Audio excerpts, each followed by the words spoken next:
Magandang gabi sa ating lahat mga kapapsi.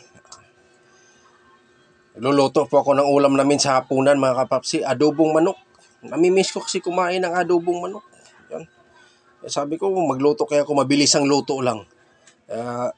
Yung ulam namin sa hapunan, adobong manok.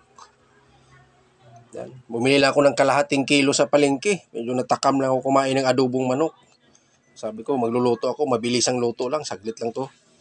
Yan, kung sino pang hindi kumain dyan, kuha kayo ng pagkain nyo, sabay tayo. Kain tayo mga kapapsi. Yan, ulam sa hapunan. Yan, natatakam lang ako ng adobong manok. Po, kuha kayo ng pagkain nyo, sabay tayo mga kapapsi, kain tayo.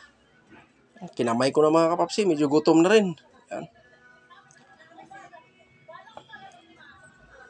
Kaya medyo mabilis ang luto. Ulam sa hapunan. Yan. Kilaw po tayo ng siling haba. Pangpadagdag lasa. Mahilig tayo sa maanghang. Yan. Yan na lang ginawa ko. Pumurma-purma pa tayo pag ano. Yan. Kain tayo mga kapapsi. Kain tayo. Sa hapunan. Sabay tayo.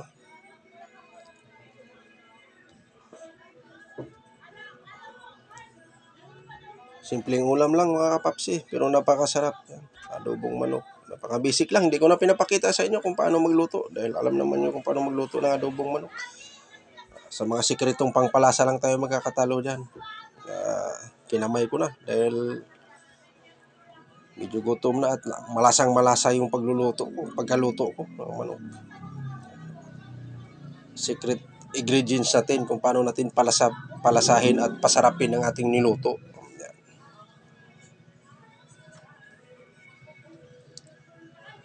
At ako po'y nagpapasalamat sa inyo mga kapapsi, kapamsi, sa walang sawang suporta, pagsuporta nyo sa akin. Di ko naman kayo maisa-isa pero alam ko kung sino po kayo. Maraming salamat po sa inyo. Hanggang dito na lang ako.